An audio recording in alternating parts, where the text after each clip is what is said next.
Good morning. Welcome to session number 1 of Virtual OTEC 2020. This session's title is A Little Bit of Everything Geotechnical. I'm Victoria Beal with the LTAP Center, and I'll be your technical support behind the scenes. A few housekeeping items before I turn things over to your moderator.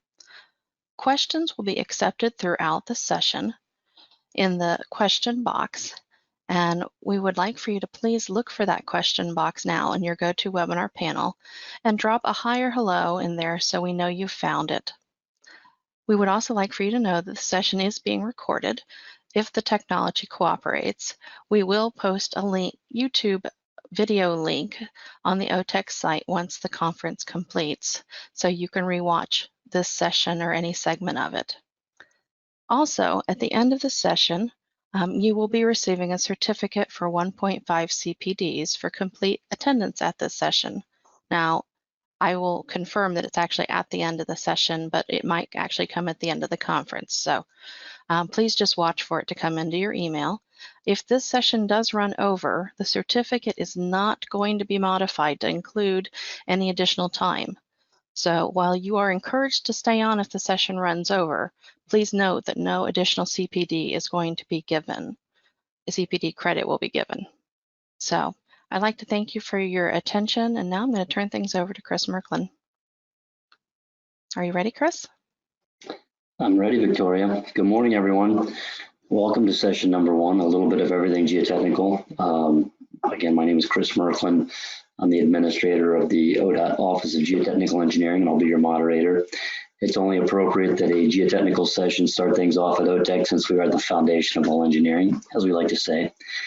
So quickly, I'm going to get things started here so that our presenters have all the time they need. Our first presenter is Alex Dettloff. Alex is an assistant administrator and the state foundation engineer in the ODOT Office of Geotechnical Engineering.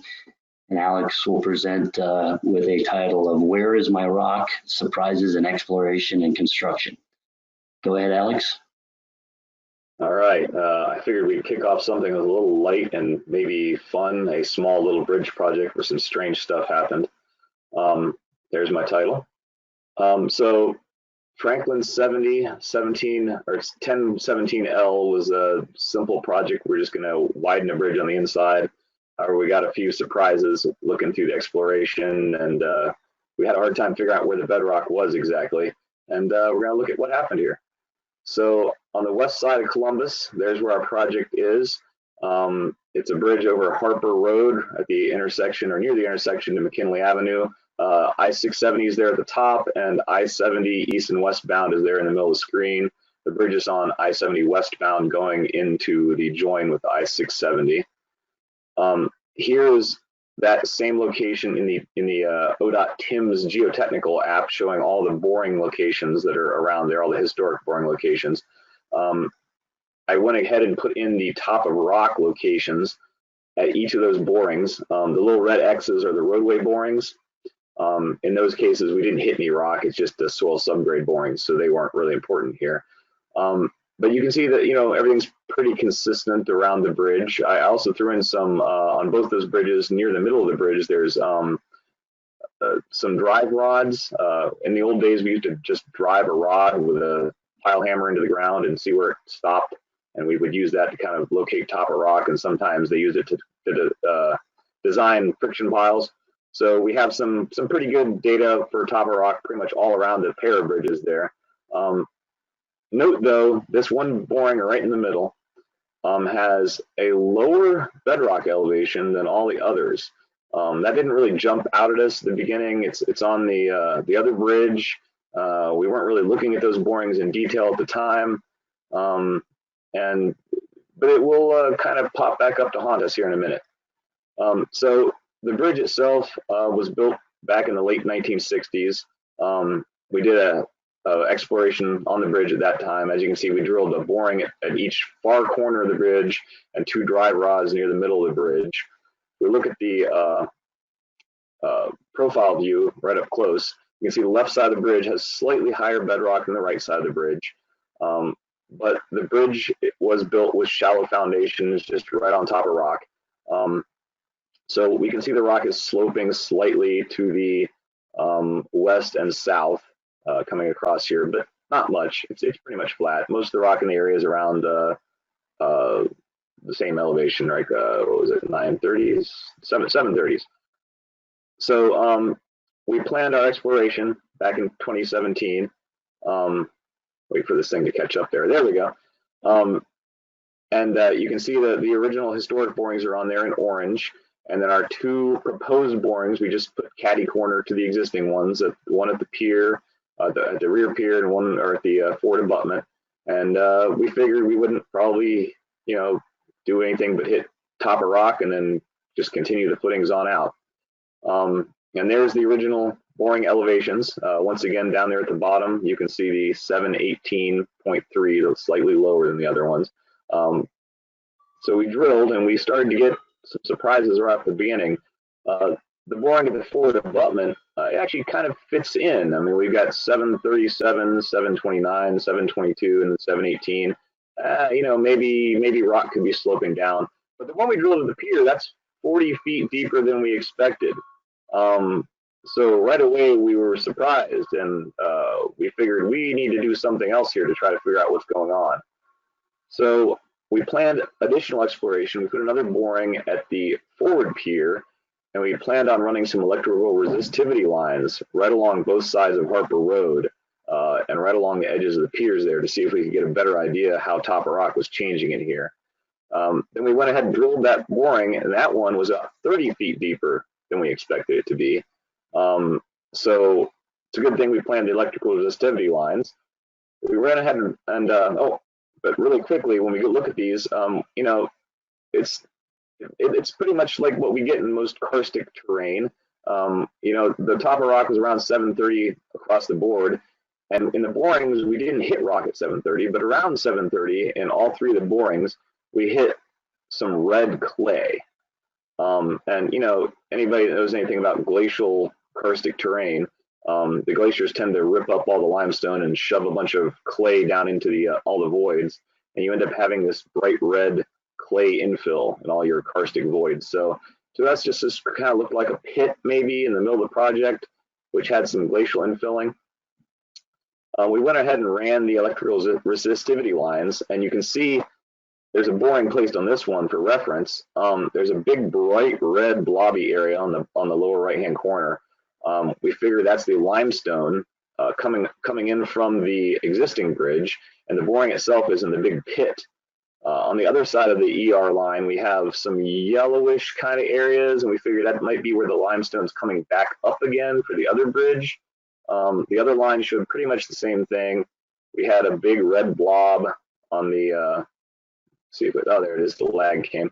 A big red blob on the lower right, the north end, and kind of some yellowish stuff on the south end. So we're looking at this, and we plotted this on our boring location map. Wait for that to pop up. There we go. And I put some big red bars in there where those the red blobs and the yellow blobs kind of ended. And so we're looking at, we got solid bedrock on either side outside those lines. In the middle, we got what we thought was probably a giant hole.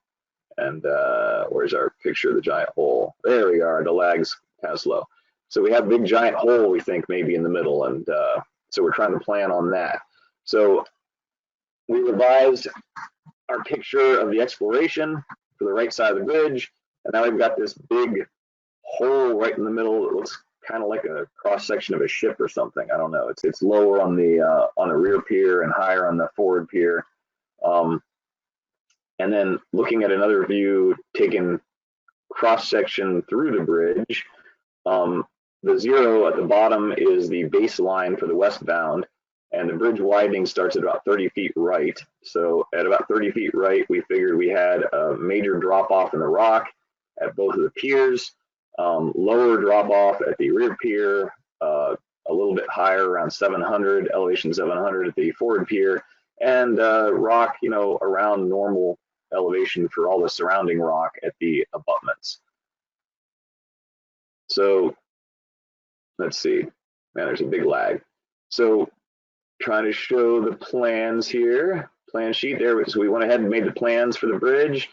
And then if we zoom in on the profile view at the bottom, there we go. We got, H piles to rock, and you can see the piers are pretty long.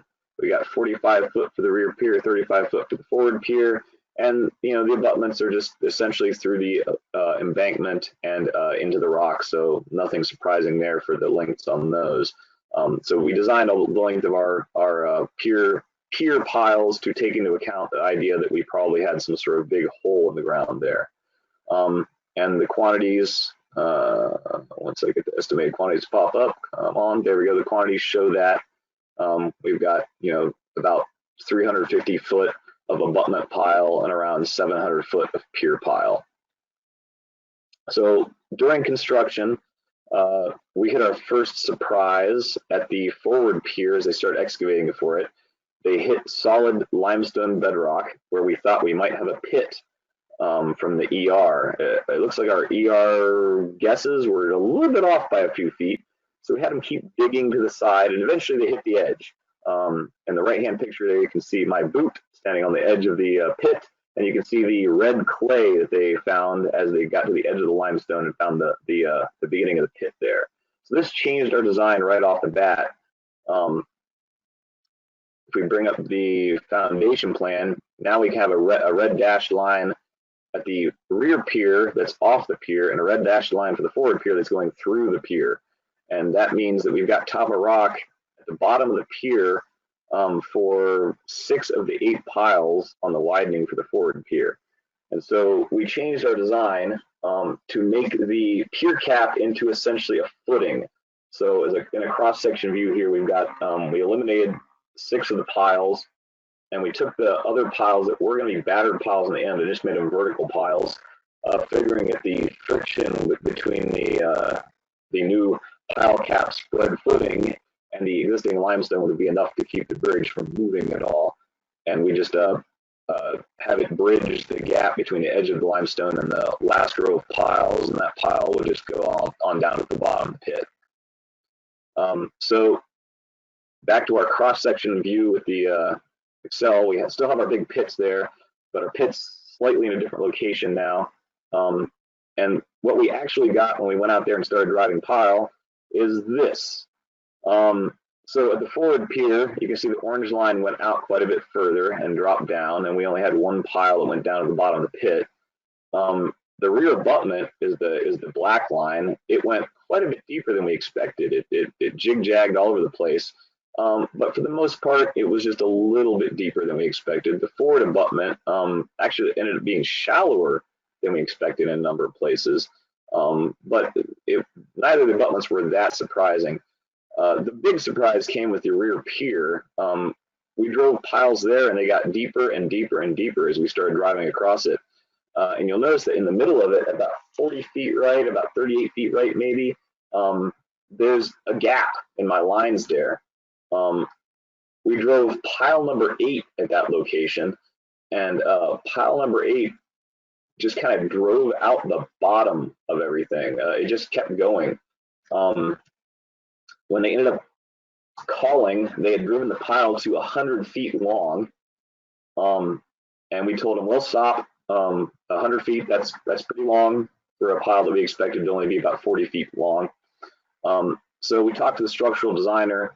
They said that the service load on the pile was about 90 to 100 kips. There wasn't any dynamic testing because these were supposed to be piles driven to refusal on rock. So we decided to try to use a dynamic formula to estimate the pile capacity. We went with the Washington DOT formula. That formula was developed by the chair of the committee that I'm on, T15, Mr. Tony Allen. And there's the research paper if any of you want to try to look it up. The formula itself is based on a modification of the Gates formula. You'll notice the formula in the middle of the page here looks very similar in form to the Gates formula. For practice in the field, they simplify the formula, which will be on the next sheet here, popping up eventually. There we go. So there's just an F, which is a constant for the hammer type, an E for the energy of the drop, and then you have the number of blows in your 10N there. You will notice that it says that the resistance that's calculated is in tons, So if we want to get the resistance in kips, we kind of have to multiply this by 2.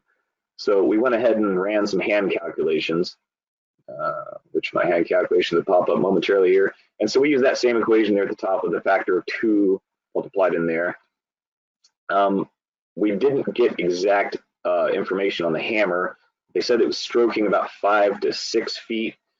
So we decided to do calculations for 5 feet and then for 6 feet as well, just to see what we would get. So for 5 feet, we ended up at about 182 kips, which came out to a factor of safety of about 1.82. For a 6-foot stroke, we got about 219 kips, which came out to a factor of 2.19. So our factor of safety is, between 1.8 and 2.2. So, around 2. So we decided that was okay. We're around a factor of safety of 2. So we said, yep, go ahead, stop driving right there. We're good. We figured out pile is able to support the bridge. So what was the damage in this whole thing? You can see here the planned quantities on the left and the actual quantities on the right.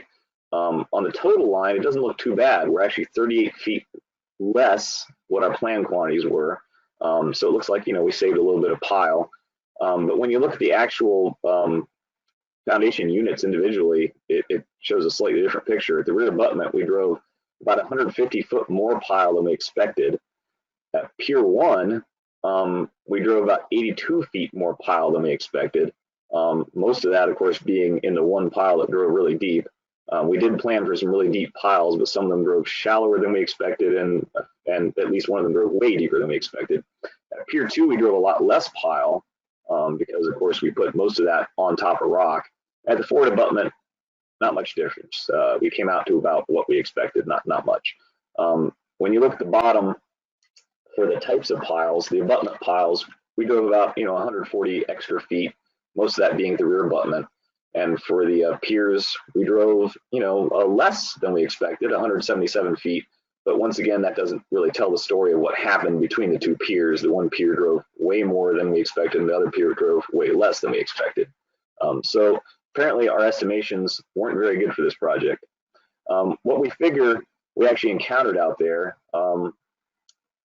was some sort of shallowly buried epikarst. Here's an image of what epikarst kind of looks like. You got the karstic features and solution cavities occurring right there at the top of the rock and kind of moving down into it. And you have some chimneys and other various things. We figured we probably drove pile 8 down one of those vertical conduits, like some sort of deep chimney that goes way down into the rock. And we just probably got lucky, managed to find it when we didn't get lucky with our drilling. So I don't know, the moral of the story is, I guess, if you have karstic terrain, you can never make certain assumptions about where your top of rock may be. And in addition, probably no matter how hard you look, you might get surprised by this kind of formation. So that's it. That's all I got.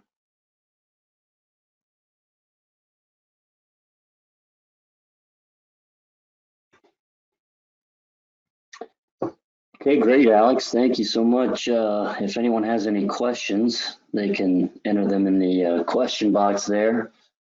So far, we just have a shout out for your jacket, Alex. Thank you. It's my ODOT jacket I wear every year. The audience appreciates OTEC jacket. it. So any questions for Alex before we move on? There's nothing that's come into the question box so far, but I'll definitely send it over if we receive any. Wonderful. Thank you, Victoria. Well, thanks, Alex. Appreciate the presentation there. Our next presentation is titled Washington 83 0.40 Emergency Landslide Stabilization. Our speakers first will be Daryl Haig. Daryl's a transportation engineer working in design in District 10, ODOT District 10. And then Daryl will be joined by Angie Boyce and Eric Kistner. Angie and Eric are both with Stantec. Eric is a principal and project manager, and Angie is a senior transportation engineer. So I think Daryl's going to lead off, and then Eric's going to follow up. Go ahead, you guys.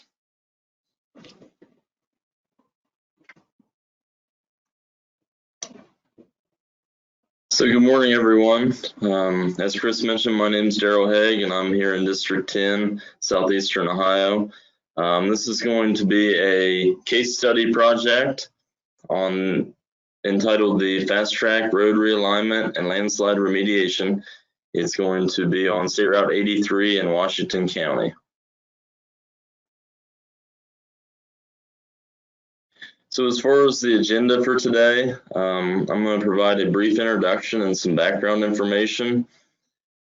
We'll switch things over to Eric. He'll talk about the landslide mechanism and remediation scheme, and as far as those are related to the geotechnical design. He'll transfer things to Angie, who will focus on environmental issues, plan development, and drainage. And then Eric will wrap things up with construction timeline and some photos.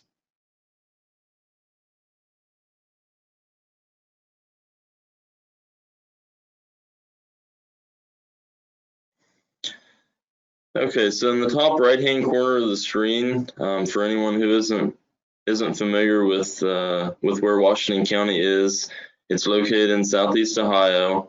Actually, is the host to the city of Marietta, which is the District 10 headquarters. Although I tried to pull your attention up there, I'm sure most of you are looking at the bottom left-hand corner of your screen.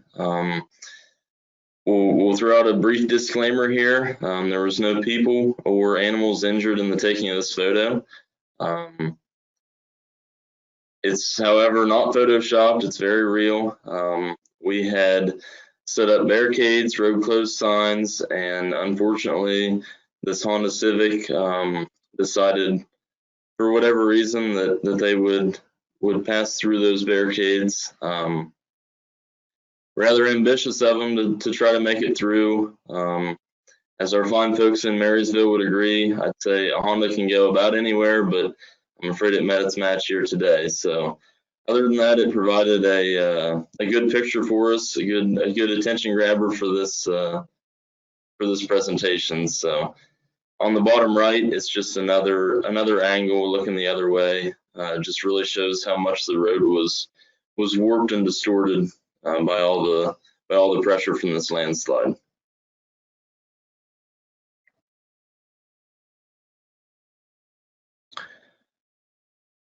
So this happened in 2018, late winter, early spring of 2018, as was the case for many landslides in our district. So if you look at the bottom left-hand corner of the screen, you can see that Columbus received 55 inches of precipitation in 2018. This was the most on record for the 140 years that were collected. In fact, Marietta, which, like I mentioned earlier, is in Washington County, we actually received 11 inches more. So we were over 66.5 inches of precipitation in the year 2018. And coupling this with the rather steep terrain in southeastern Ohio, it resulted in 64 ER locations throughout our district, which is comprised of 9 counties. It's totaled over $88 million of damage in the year 2018 alone. So this picture in the bottom right is pretty typical of one of our routes in southeastern Ohio.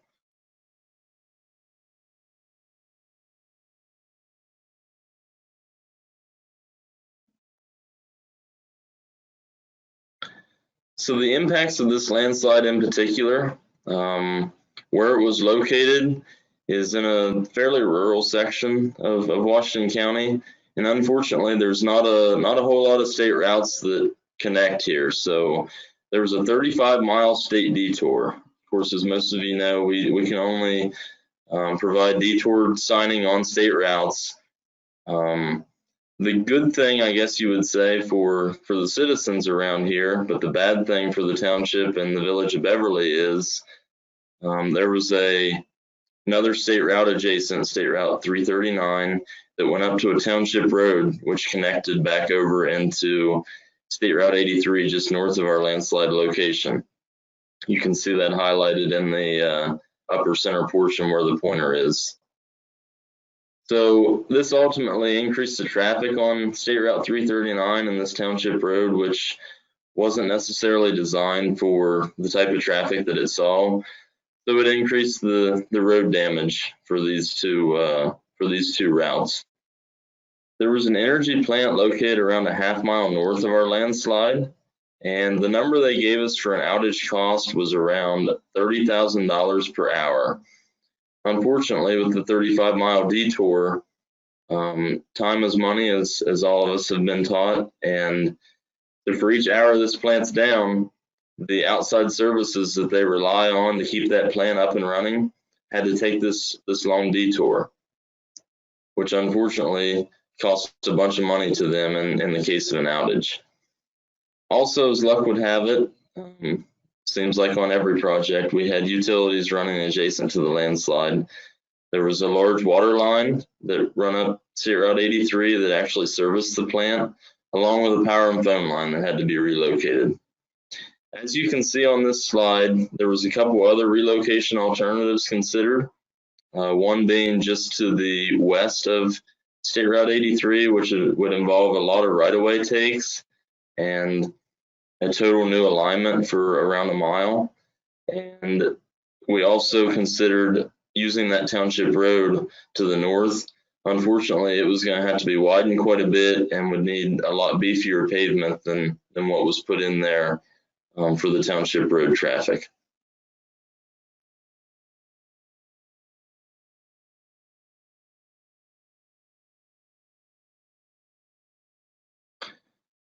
And lastly here, we'll just go over some project details. So as I mentioned, this occurred in the spring of 2018, and because of the power plant and the amount of cars that this road served, along with the long state detour around, our goal was rather aggressive. We wanted to get this road back open by January 1st of 2019. So basically within 10 months, we wanted the road open.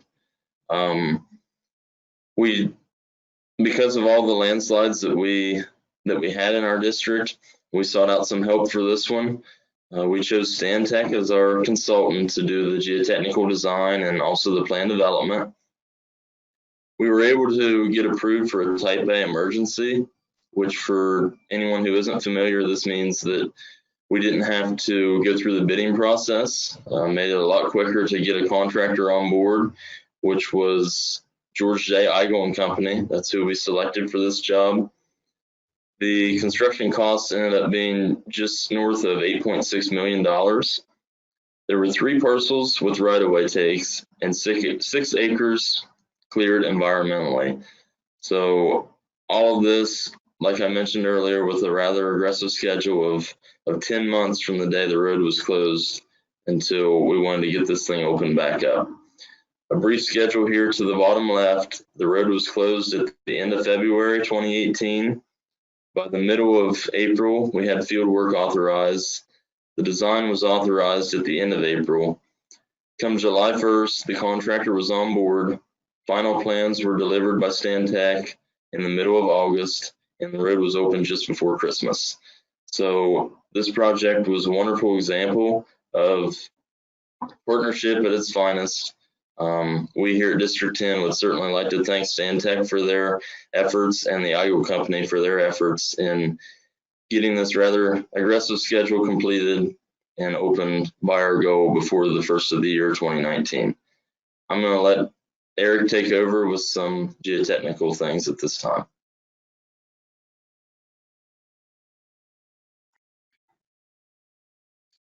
Thanks, Daryl.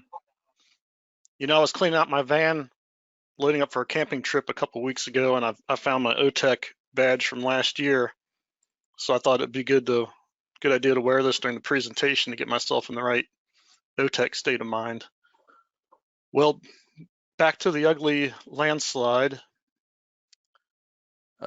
This shows the landslide progression over 1 month from March 5th, when ODOT first visited the site, to April 13th, when Stantec first visited the site with ODOT. The pavement distress shown here, with both downward settlement and a kind of buckling, warping sort of distress, is indicative of both uphill and downhill movement, or in other words, the roadway is is entirely within the sliding mass of the landslide. The site is underlain by bedrock of the Monongahela and Dunkard groups of the Pennsylvanian Age, which are also described as layers of shale, siltstone, limestone, sandstone, and coal. The shale is often a soft red, maroon, gray claystone, sometimes also called red bed shale, that is often problematic on slopes.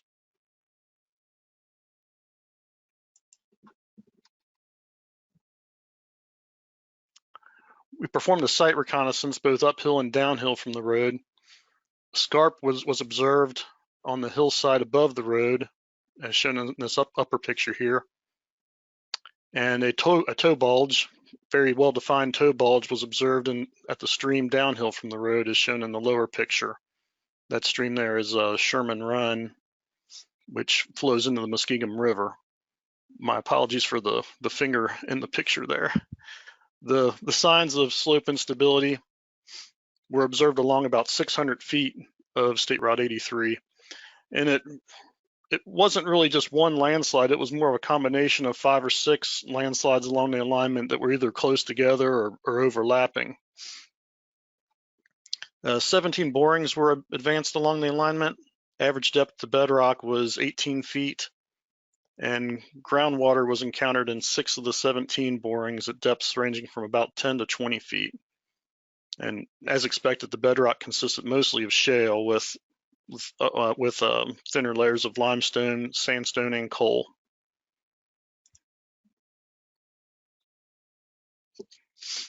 After completion of the drilling and lab testing, one of the first pieces of analysis done was a stability back analysis. This type of analysis is done to better understand the mechanisms of the landslide and the soil parameters to use when analyzing remediation options. In other words, it's intended to model existing conditions. So on this section, here's the existing road, somewhere in there. Here's this well-defined toe bulge down by the stream, and the scarp of the landslide. Several slope inclinometers were installed, but no movement was picked up during the monitoring period of about 1 month. Because of the accelerated schedule, it was decided to move on without the inclinometer data and assume that the failure surface was near the soil bedrock interface. In the analysis, we used existing slope geometry and the groundwater and top of rock data from the exploration, and assumed a soft rock weak zone at the soil bedrock interface, as shown here in magenta on the section.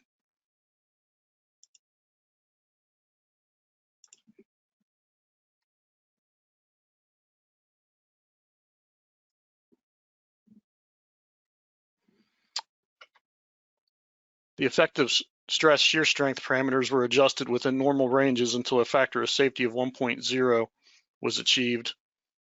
The back calculated friction angle within this weak zone was 13.7 degrees with 0 cohesion. The remediation scheme that was decided upon consisted of 3 components. The first was a roadway realignment away from the stream.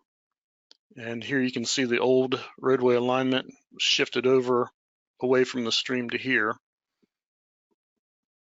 This shifting was about 100 to 120 feet at its maximum. The second component was constructing a wall uphill from the new road designed to accommodate the loading from the landslide. So this is effectively removing driving force from up the hill and also allowed for the excavation shown here in this hatch zone, which also removes driving force from the landslide. The third component was excavation, benching, and replacement of material downhill from the wall to remove the failed material that would still be susceptible to future movement. That's shown here in green. So this material was removed and replaced.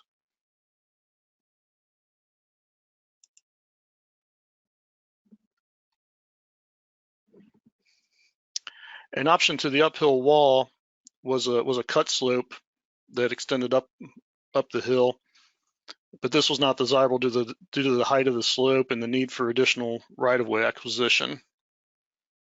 So we went with the wall instead of this cut slope shown here in red. This shows a zoomed in version of the typical cross section with a little more detail. The wall was designed as a drilled cantilever pile legging wall with concreted in rock sockets. Maximum height of the wall was 18 feet. The excavation in front of the wall was about 25 feet at its deepest. The special benching is shown here with one-to-one slopes and flat benches that extend into bedrock. So that unstable material was completely removed downhill from the landslide, except for, closer to the stream. We stayed out of the stream.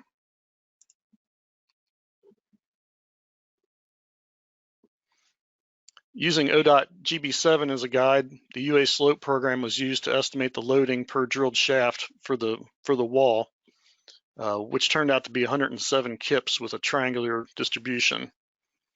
The LPIL program was used to determine design features such as the rock socket diameter, rock socket length, and required steel section based on estimated deflection using unfactored loading and maximum moment in shear using factored loading. Shear ended up controlling the design, which required the use of W24 by 229 steel beams. These beams were placed in the 3-foot diameter drilled holes on 6-foot center to center spacing.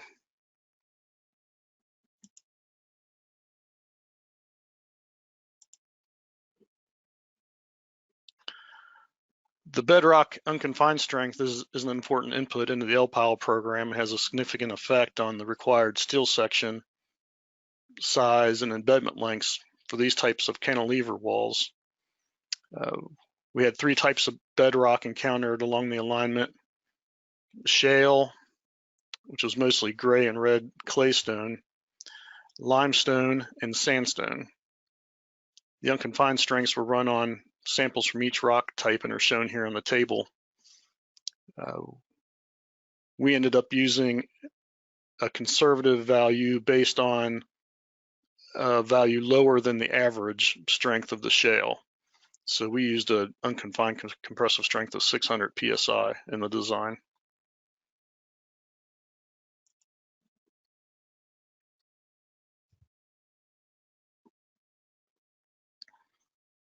Show some details about the wall.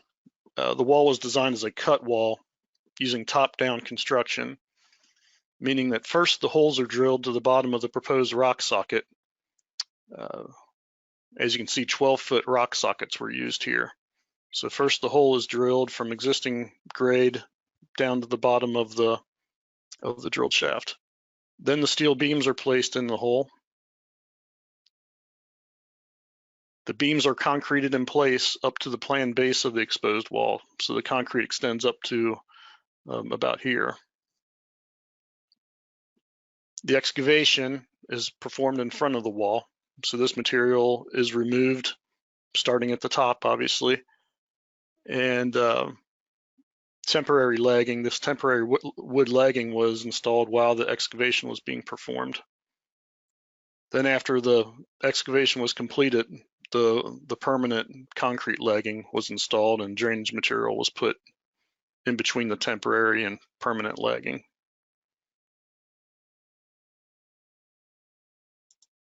And this detail down here shows the same thing in plan view.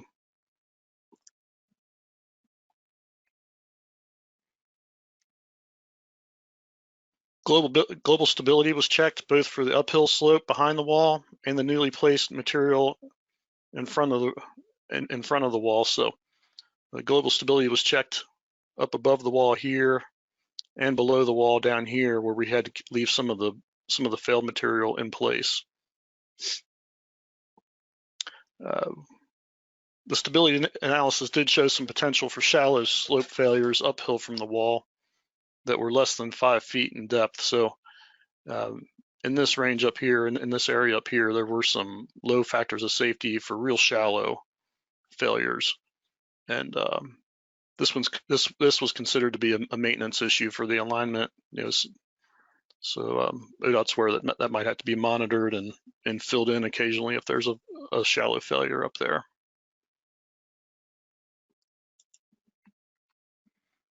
To discuss some other facets of the design, I'm going to turn the presentation over to Stantec roadway engineer, Angie Boyce.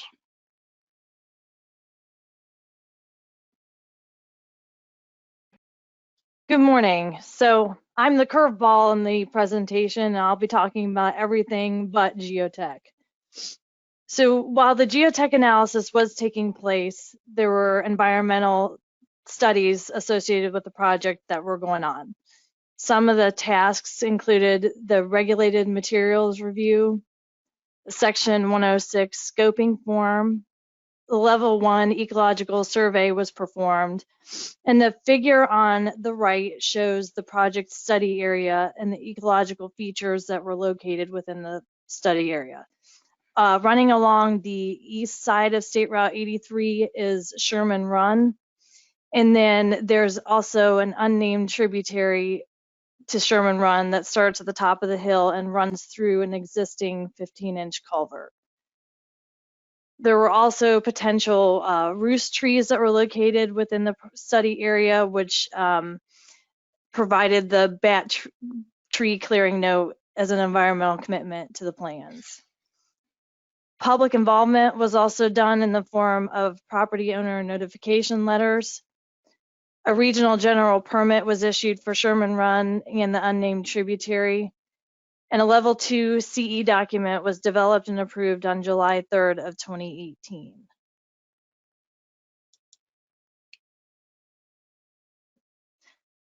So over the next few slides, I will briefly discuss some of the plan components included as slide remediation.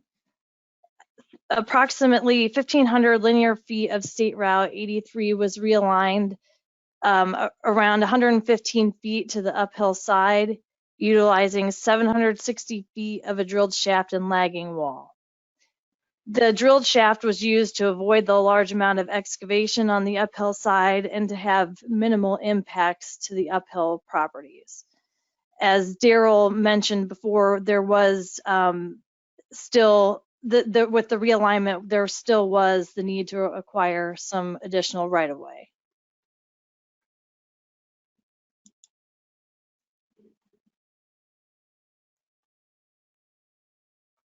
So some of the surface drainage items that were included in this project, a paved gutter was added on the back side of the drilled shaft wall to collect any of the hillside water.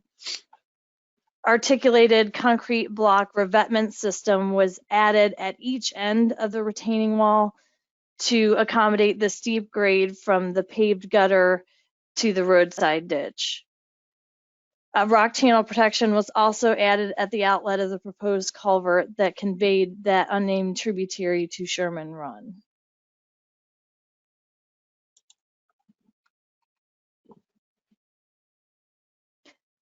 The final component of the roadway plans I will discuss is some of the subsurface drainage that was incorporated into the plans. A 6-inch perforated pipe was added along the entire length of the retaining wall, outletting at 100-foot intervals. And in the upper right-hand picture, you can see one of the outlets that was added there. The second thing that Eric actually touched on was we had a benching system underneath State Route 83 that was made up of, there's a drainage blankets on the 1-to-1 slopes, which consisted of a number 8 stone wrapped with geotextile fabric. And there were also 3 longitudinal 6-inch perforated pipes outletting each one of those benches at a 200-foot interval. Those items are shown in the typical section on the bottom left. So I will hand things back over to Eric to continue the presentation. All right, thank you. Now for the fun part, I'm going to go through some pictures taken during construction. These pictures here show the wall during construction with much of the timber lagging in place and some work being done in preparation for the installation of the permanent concrete legging.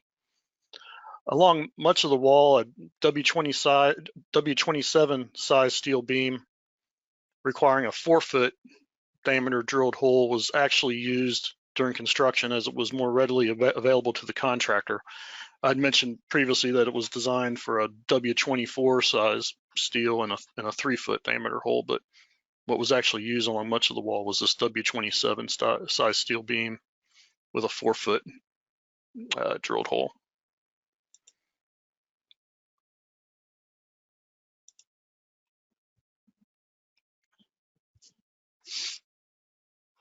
Here are some pictures taken while the earthwork downhill from the wall was taking place.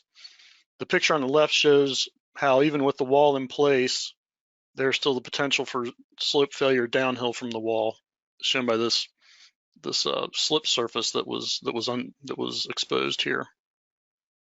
The photo on the right shows excavation benching into bedrock downhill from the wall. Earthwork quantities were 70,000 cubic yards excavation and 28,000 cubic yards of fill.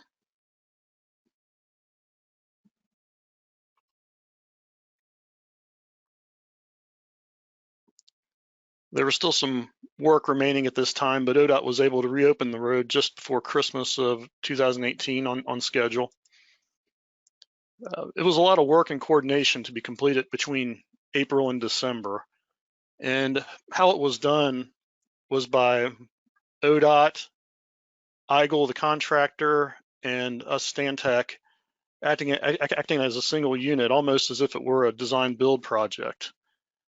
Because it was a type A project, as Daryl mentioned, the contractor EIGL was on board as soon as July, a month before the final plans were issued. Preliminary plans and directives were issued in July by the design team so that materials like the steel beams and concrete legging panels could be ordered before the final plans were finished. Drilling for the steel beams also began while the plans were being finalized. So yeah, they were out there drilling the holes before the plans were submitted, before they were finalized. Another key factor was that the right-of-way takes were performed as work agreements during construction, with the actual acquisitions being done post-construction, so that ODOT was able to work it out with all the property owners to agree to things prior to construction, that the actual acquisition wouldn't be done until after construction.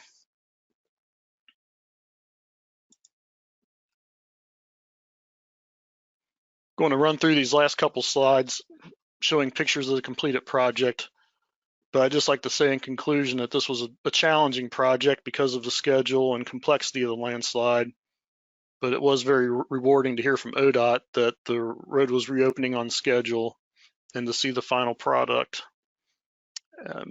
As it always should be, it seemed like we were working as an extension of the staff at District 10.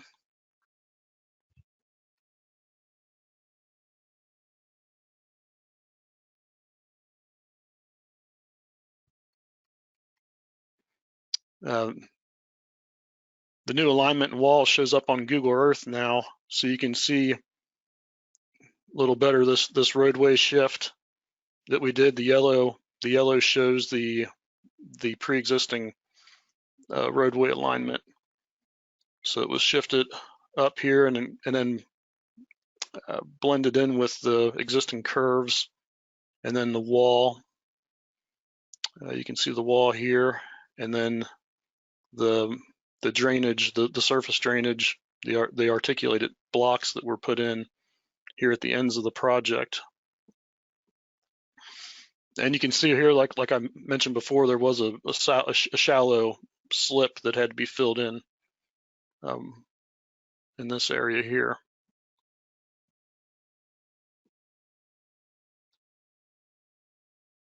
And that completes the presentation. Want to see if there's any questions that have shown up. Eric, we did get some questions in. I sent them all to you, but I'll repeat them here. First question that came in is what material was used to backfill the area in green, which I think is your undercut at the road and below the road? Right, good question. During design, we planned on using excavated material and reconditioning it, possibly using lime to mix in with it if it was too wet. And well, the construction was taking place. You know, a lot of the earthwork was being done during October and November, and it was pretty wet. And I think the ODOT decided to use to bring in some like a rock fill for some of it. So I think some of it, a normal embankment material, was the material that was excavated was reused and recompacted, and in other areas there was a rock fill placed there because of the material is just too wet to really reuse and deal with. Sure. Next question that came in is, did you extend the rock cores in your borings deeper than 10 feet? And in doing that, was it difficult to determine the difference between bedrock and colluvium? Yes, yeah, that type of material and that clay stone red bed type of material, and sometimes it's called like an intermediate geomaterial, right? Because it's hard to tell when when the contractor's out there drilling. And actually, I'll bring my pointer up here. I think when we started the wall on that area, they were drilling and they were hitting like a limestone layer, which was obviously really easy to tell when you hit limestone. And that layer kind of pinched out, and we got into more of the shale clay stone, and it causes some confusion during construction because that clay stone doesn't feel much different than a stiff soil. So that does cause some confusion. And I remember going out during construction one time, me and some ODOT representatives went out there, and we confirmed with the contractor that we were in rock. It just wasn't as good of rock as what they were hitting earlier in the process. Yes, we did take I think our borings were taken. I think a lot of the cores, we went down 20-25 feet with the coring. So we did extend down below the bottom of the proposed rock sockets. Okay, next question is, what was the final pavement buildup? Final pavement buildup. Angie, do you have that on hand?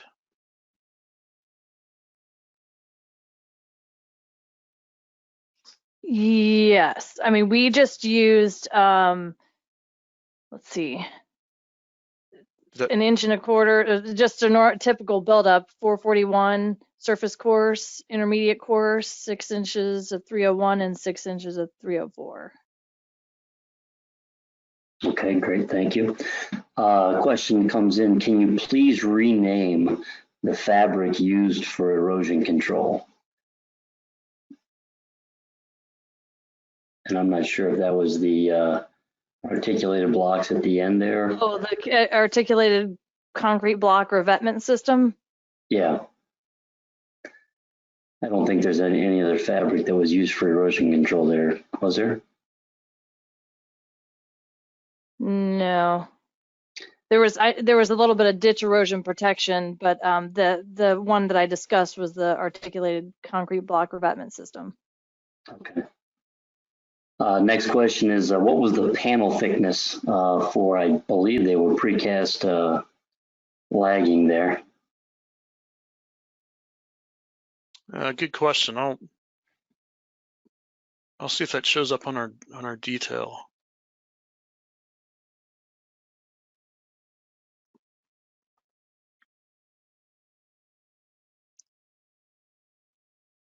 Looks like that particular dimension doesn't show up here, and I'm not aware of what that thickness was.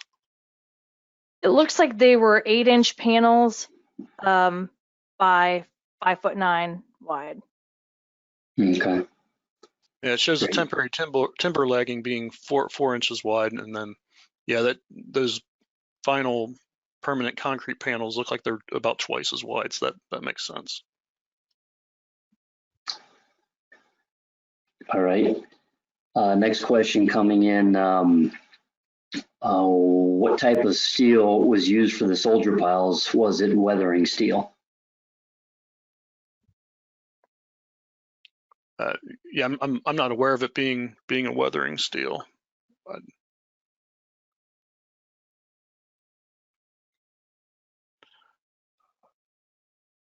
No, it was not a weathering steel.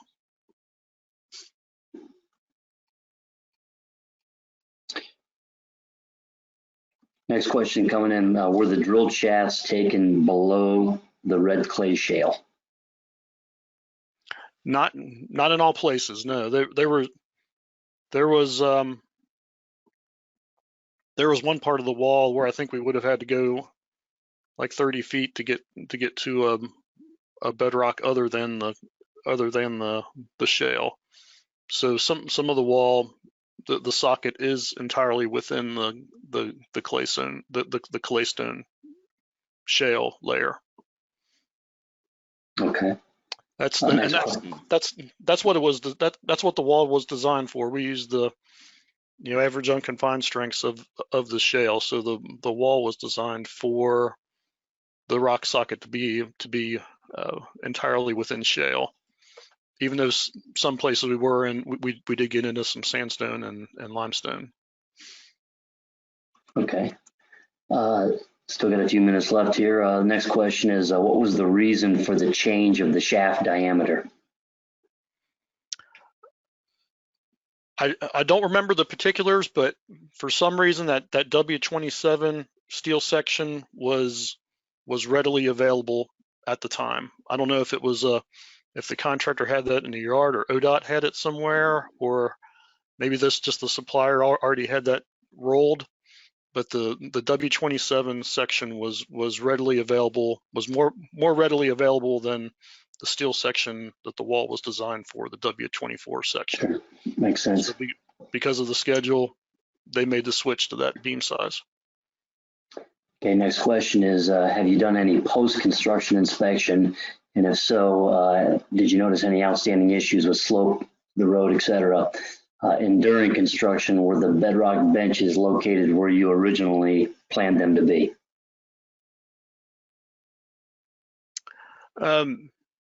Yes, I believe the benches were installed where expected. I think we were hitting the rock where we expected rock to be hit. As for the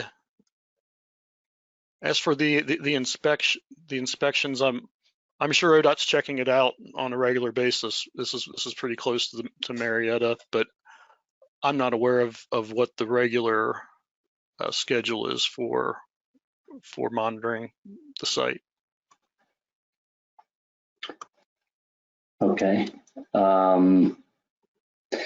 We will make this next one our last question so we can move on to Ben, and then I'll send questions to you guys to answer here in the chat box. But last question, the temporary wood lagging was attached to the back of the beams. Do you know of any reason why that was chosen over putting the lagging between the webs? I guess the precast concrete lagging had to go in there, but I assume that was the contractor's choice. Right, that was contractor preference, and that might have been, I think that the temporary wood legging was used in order to buy some time to get the precast panels in. So I think they could perform the excavation, put the temporary wood legging in, and that bought them time for the precast panels to arrive on site. All right, that fantastic. was a contractor preference.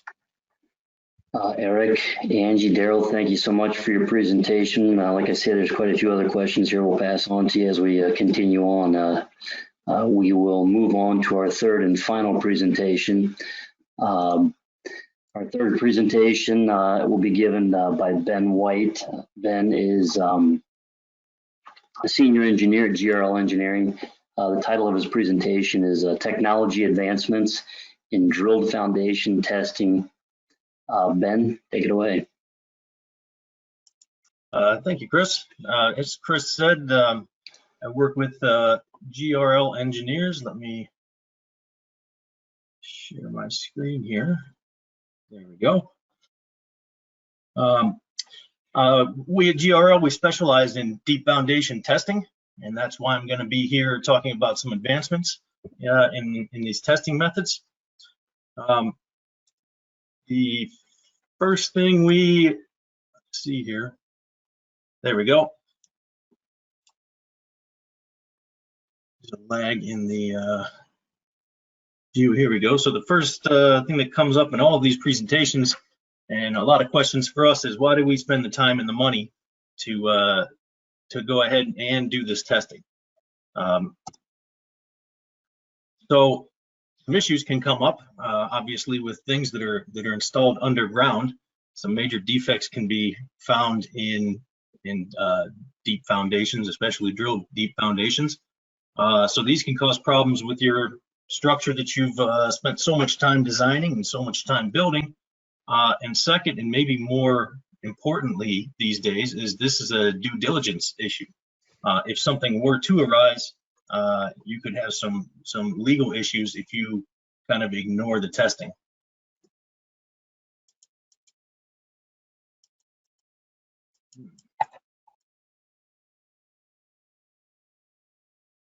There we go. Let's see. So let's go over a quick outline here. I'm having a big lag. There we go. So I'm going to talk about two types of non-destructive testing methods. The first being cross-hole sonic logging, which has been around a long time, and probably if you've been around deep foundations, you're familiar with that. And then the thermal integrity profiling is a little bit of a newer integrity testing technology. And then we're going to talk about shaft-based cleanliness and what we call the SQUID equipment, a shaft quantitative inspection device. And finally, we're going to talk about shaft geometry and verticality, which we're going to be talking about our shape equipment. So let's go ahead and talk about the cross-hole sonic logging first off. It is standardized under ASTM 6760. And this test method consists of putting transmitters and receivers down access tubes that are cast into the shaft. The transmitter sends a signal, the receiver receives the signal, and you do this for all tube pairs in the shaft. This particular model shows 4 access tubes. There can be more tubes, so the probes are sent to the bottom and then transmit and receive as you pull back up about every 2 inches. So quickly we'll look at some of the output that you get from TSO. But there we go. On the top left here, you see this is our signal that's received. So it's just kind of a tight sine wave there. And then on what we're actually measuring is the first arrival time. So the time it takes for the receiver to send, or I'm sorry, the transmitter to send and the receiver to receive it. So that's that line on the left-hand side. Spotlight here. On the left-hand side here. And the energy of that signal is shown on the right-hand side here. So these things are all plotted versus depth. And then on the right-hand side, you can see what we call a waterfall diagram. And where that signal is strong, that's inconsistent, that would be considered consistent and strong concrete. But where you have areas with weaker signal, that could be indicative of a defect. That's not how you make it. Go to the next slide. I'm now having some problems with my slideshow. You can go to the bottom left-hand corner of your screen, and there should be some, if you just hover there over your slideshow, there's going to be some controls that'll hopefully pop up. Did they? I'm not seeing that, no. Okay, did you try using the space bar or the forward arrow to advance? Seem to have tried everything.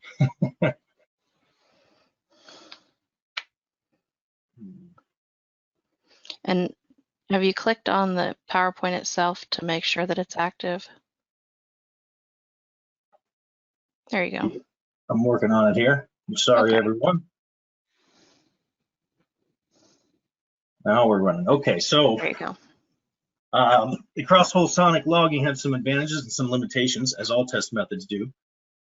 Some of the advantages are that it does evaluate the concrete inside the rebar cage, and it does give some location of any issues or defective areas based on the number of access tubes that are there. There is several softwares that can do a three-dimensional model based on the CSL data. You can see down the bottom left kind of a general picture of a 3D model there. Some of the limitations are you do have to do the test after the concrete's cured, so you're looking at least 3 to 4 days generally. The access tubes do need to be cast in. There's some cost there, and also these need to be post-grouted, so there's some extra work after the fact. CSL doesn't evaluate the concrete outside of the access tubes, it's only looking in between. And sometimes there's some signal loss near the top due to debonding or bleed water channels between the access tubes. Debonding of the tubes is due to the expanding and contracting during curing of the CSL tubes. One of the recent advancements is that a CSL system is now available that has 4 transceivers. So these are transmitters and receivers for each probe. And you can see me standing in the mud there, as we always do. And in this case, the shaft has 4 access tubes, and in one single pull, all 6 scans are completed at one time. So really, you can collect much more data, or you can at least get that data much quicker with this system. Also, in October of 2019, the DFI task force published a paper called Terminology and Evaluation Criteria of Cross-Hole Sonic Logging as Applied to Deep Foundations. And the major output of that paper, I guess, is a new rating system that's suggested. And that is a Class A, B, and C, which Class A is acceptable test results. Class B is conditionally acceptable, whereas historically that Class B was flaw or defect words that scared a lot of people. And then Class C is highly abnormal instead of defected shaft. There's certain thresholds on the first arrival time delay and the energy reductions that are pretty similar to previous suggested criteria. But this is just about a year ago this was published. So let's move on to thermal integrity profiling. This is the main unit here in the thermal wire cable that collects the data. So thermal integrity profiling, quickly, I guess some of the theories here is the heat generated by the curing cement is used to assess the quality. You can get a shaft integrity evaluation maybe as soon as 12 hours afterwards, usually within 2 days, unless the mix has a tremendous amount of retarder in it. Now, thermal integrity profiling looks at not only the concrete within the rebar cage, but also the exterior, the cover concrete, which is pretty critical if the drilled shaft does count on some shaft resistance or friction shaft. It can generate a 3D model of the shaft profile. And again, it does look at the entire shaft. And then recently, maybe within the last 4 or 5 years, the thermal integrity profiling has been used in the auger cast or displacement pile industry, with usually a single wire going down the center bar. This is a picture. Hold on, I got to let it update. This is a picture of the thermal wires attached to the rebar cage. It's as simple as running along and zip tying them in place. Pretty simple installation.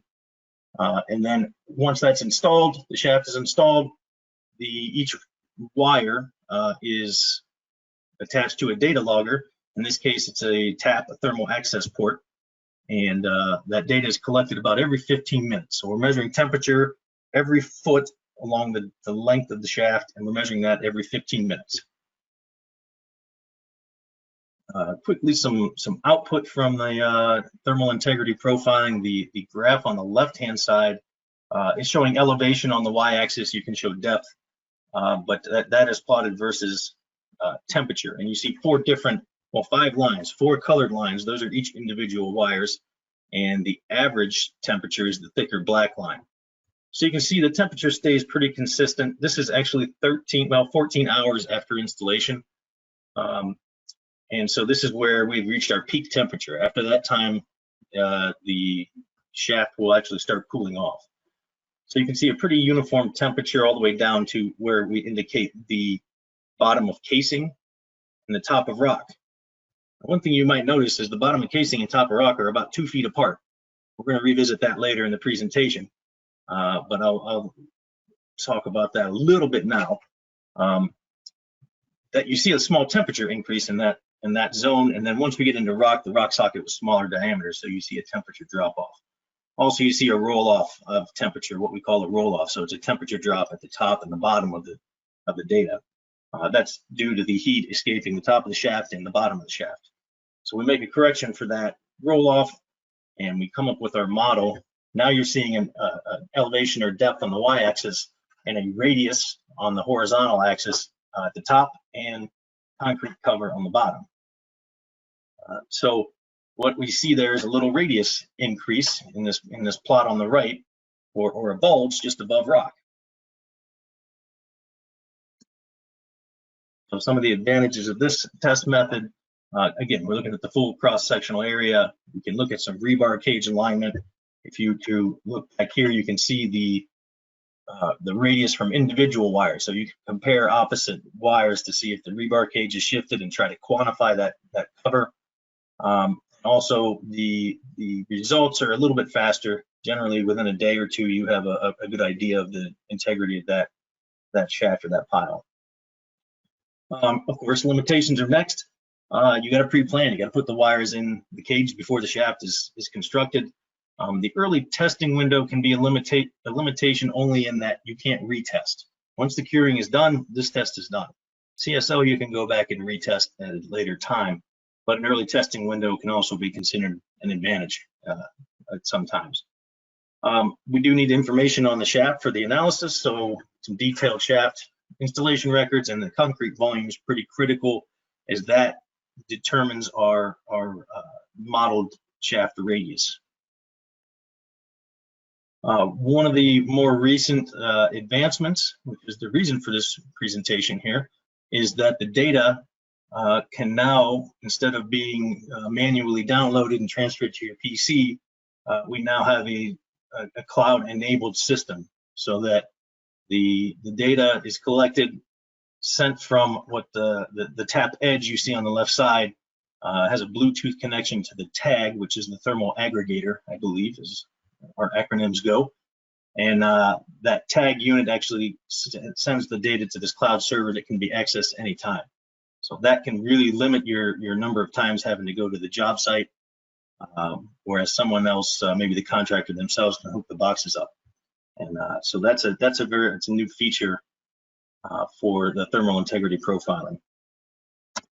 Let's shift gears a little bit. We talked about checking out the shaft after it's installed, but what about if we want to see prior to concrete placement?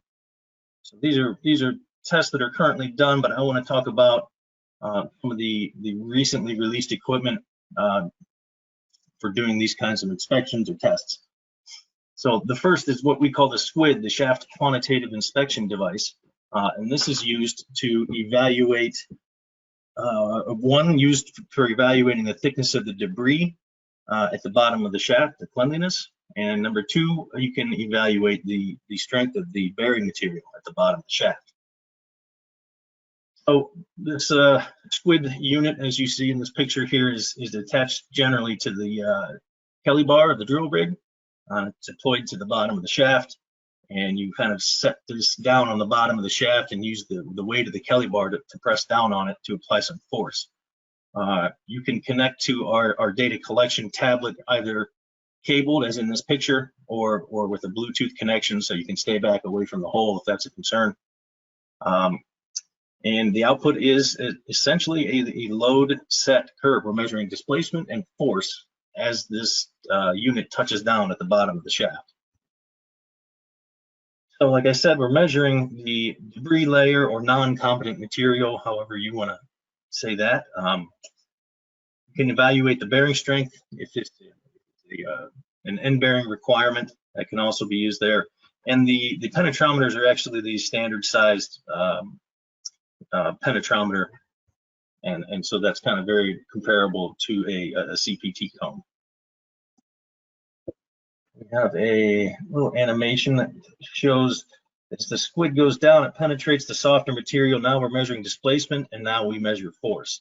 So that displacement is going to tell you the sediment thickness until the bedrock below or bearing material is actually encountered.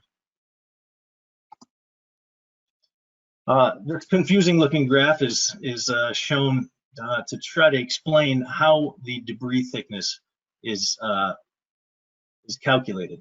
So there's two threshold lines that have been suggested. The vertical dashed black line on the left-hand side of the graph is at a 20-pound force measurement, and that's what we call the debris threshold. And then the dashed line on the right-hand side at 160 pounds or 0.16 kips is what we call the penetrometer threshold. So to calculate the debris, the software itself actually calculates the amount of displacement measured between these two thresholds. So if there's no force and there is some displacement there, this wouldn't be sediment. It may have hung up on something, or the bottom of the shaft isn't exactly flat. But once you've encountered something that provides 20 pounds of force on that penetrometer, now we have something that's that's a little bit stronger, but not really a bearing material. And that's essentially kind of a very soft clay kind of force measurement. At 160 pounds, now you're getting into more competent material, which is essentially a very stiff clay, that kind of force. And so our calculation of debris thickness is the displacement between those two thresholds. Just to show you some output data here on the left-hand side where it shows before cleanout, this was actually done on purpose. We asked prior to the contractor cleaning the bottom of the shaft to take some measurements. And what you can see there is a lot of displacement on the left-hand column, up to 5 to 6 inches of displacement, which is the full measurement capability of the squid device, and just gets past that threshold. And on the bottom, I think we only went to 2 data points there, the center and the north, but the average of those 3 measurements are 2.24 and 3.68 inches of sediment. So then we pulled the squid out of the hole and they cleaned the bottom of the shaft, and we did another test. And on the right-hand side, you can clearly see there's still some displacement of around 1 inch total, but where the lines cross the initial threshold and second threshold show around 0.1 to 0.3 inches of sediment, and then the lines go essentially horizontal, which means you're having very small displacement with additional force. So that's indicative of hitting hard rock or a very hard bearing layer. Generally, this looks like it would be a rock socket that was cleaned out. So that's the typical use right now for the squid, is to evaluate the sediment thickness at the bottom of the shaft. Finally, as promised, we're going to talk a little bit about the shape device, which gives the pre-installation geometry and verticality of the hole.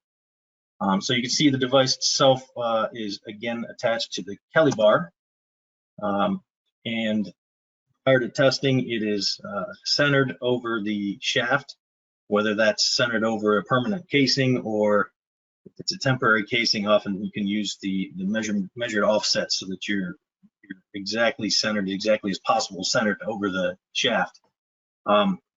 The unit actually collects data on board, so there's no wire connected to the unit. You just essentially tell it to start collecting, and you go down and back up at approximately 1 foot per second, stopping about a foot below or above the bottom of the shaft. You don't want to touch this down to the bottom. That would be bad news.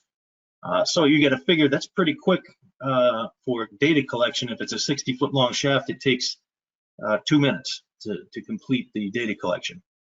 Once it's up and back out of the hole, you download the data through Bluetooth or a wired connection to the tablet, and the software generally will give you an immediate output of the shape of the shaft and and verticality.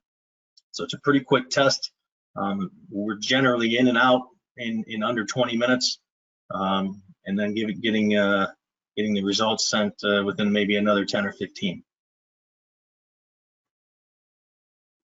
As I said, it gives a visual representation of the excavation in wet conditions. Data is collected in wet conditions. We'll talk a little more about that in a second here. The radius, the volume, the verticality gives it 2D slices, I guess, of the shaft, as well as a 3D profile. And all 8 of these channels, as you can see on the right, there's actually 16 sensors, but the bottom level is a transmitter and the top is a receiver. So all 8 are scanned simultaneously, and at 1 second intervals, data is collected. So if you wanted a higher resolution, you can go slower than 1 foot per second and get as many data points as you'd like. So the output is basically a profile on the left-hand side of the shaft, and that comes in 4 different graphs. That's like this one, slicing, I guess, a profile view of the shaft. The center is the eccentricity, which plots the top of the shaft versus the bottom of the shaft location. And you can see this shaft, the verticality is 0.2%, which is very good. It gives a distance and offset of just 0.09 meters. In this case, is metric data here. On the right, it also gives a depth volume plot. This one's pretty unexciting because it's pretty much on the theoretical there. But that information is available almost immediately after data collection. I want to do a little bit of a comparison between the two, since we make these 2D or 3D models with both of these things I've talked about today. On the left-hand side is a result from a shape test. You can see that on the left-hand side there, it has kind of a change in radius at the bottom of that casing, that orange dashed line, and on the right-hand side, it's pretty vertical. So this is showing that the rock socket's a little offset to one side. The tip data actually showed just about the same thing, with the right side of this this plot being pretty straight and the left side curling in a little bit. So that was a pretty good comparison. And then revisiting the earlier data, the data on the right-hand side was what I talked about, where the casing was slightly above bedrock, and has a little bulge there. And the shape data on the left shows pretty much the same thing. Pretty clear that there was some caving there, and not to mention that when they went to clean out, they had cleaned the day before. They went back in and they pulled out about 3 yards of material that clearly had collapsed. It was not sediment.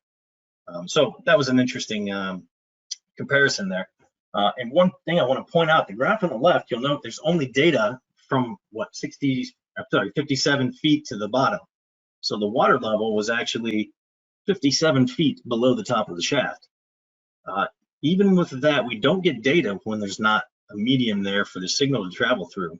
However, we can still evaluate the verticality of the shaft because we know the centroid of the bottom of the shaft. And since the shape is centered at the top of the shaft, we can make that comparison of the offset there. So it's not for total shaft verticality, it's not necessary to have it filled with water, but if you wanted geometry the full length, that would be necessary. Now this was a cased shaft, so we're pretty sure what the geometry is down to the bottom of the casing, so it wasn't so critical to fill this shaft up. We're at questions, but I have to go back to the beginning of this whole session. I didn't get to type a question to Alex, but in my humble opinion, pile number 8 was broken. So hopefully it's going to hold everything up, but that would be my best guess for your situation there. But thank you everyone for staying around for the end of the presentations today. So where were you in construction, Ben? Could have used your help. Yeah, no one called me. That's right, you were busy. A couple questions that came in real quick. We'll go through them. We have a little bit of time here. First question is, how often do you see tip wires breaking when concrete is poured in the shaft? So it depends when you ask. 10 years ago, it was all the time. Currently, the equipment is getting much better as far as strength goes. Obviously, if the wire is damaged, you're going to have some problems there.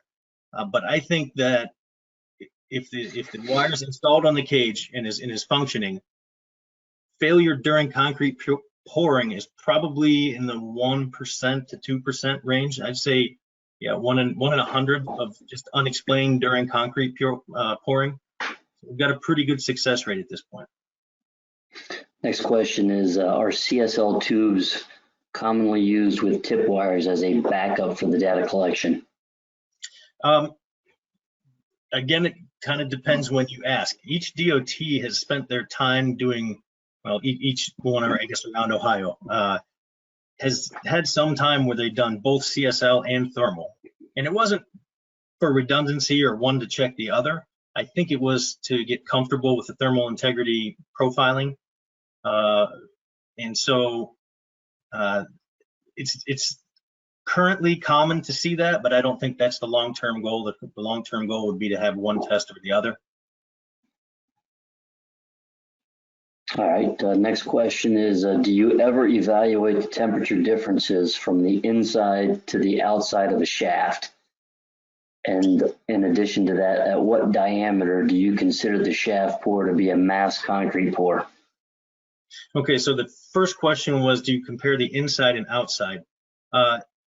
The outside temperature in soil is generally pretty stable at around 55 to 60 degrees at any depth, any significant depth anyway. So we don't collect any soil temperature measurements. Now, we have done measurements on the outside of a casing in water, where we want to know that temperature difference because we need to make an adjustment in the data, because obviously if there's flowing water, that's going to be a bigger heat sink than the soil around it.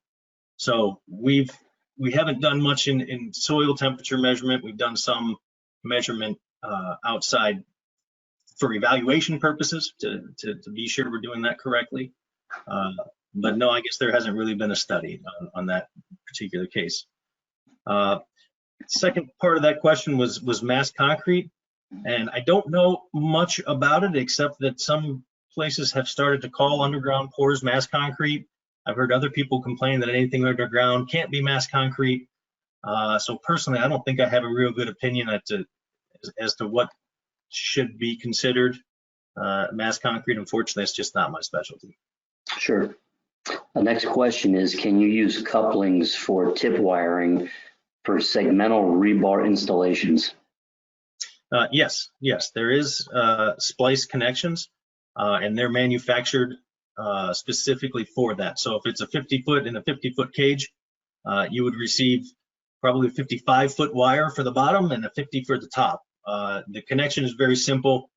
It's just a waterproof plug with a cover that slides over. And even in the software, if you have extra temperature sensors at that connection, just to make sure you have enough wire there, you record how many are kind of looped together, and you can have those turned off. So that's built right into the software for splice connections. Okay.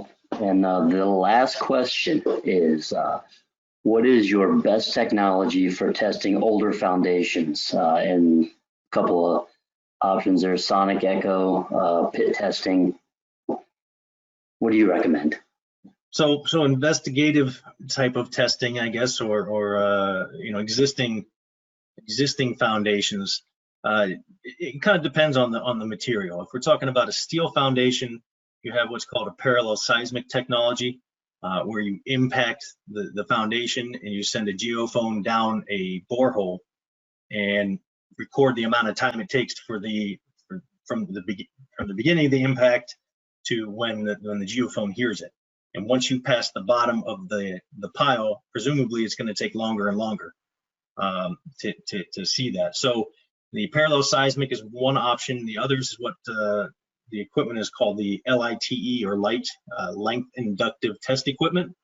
Again, a borehole is placed very close to the foundation if it's steel, and essentially a metal detector is sent down the hole that outputs in a voltage. So if there's metal nearby, it's positive voltage. If there's not, it's negative voltage. And it works very well as long as you can stay very close to that wall. We've done that successfully with sheet piles, with concrete filled pipe piles, with H piles. So that's for steel, those are the two best options. If you're talking about a concrete foundation, a drilled shaft, auger cast, or driven concrete pile, pile integrity testing is probably the simplest and cheapest. That it just involves attaching an accelerometer at the top of the shaft or the pile, and a small handheld hammer provides an impact, and you hope to see a reflection from the end of that shaft. There's a lot of limitations with the test, but that's a simple test method. So we've had success with all of them, and we've had failure with all of them. When it's an investigation, that's what you do. You try and you see what you get, and sometimes it's just an inconclusive result, and sometimes you get something that's everyone's very comfortable with. Wonderful. Thank you, Ben. Thank you for the presentation. Very informative. And thank you to all of our presenters and all of the audience. Thanks for joining us in this first session. Hopefully you enjoy the rest of your virtual OTEC, and everyone else, take care. Thank you.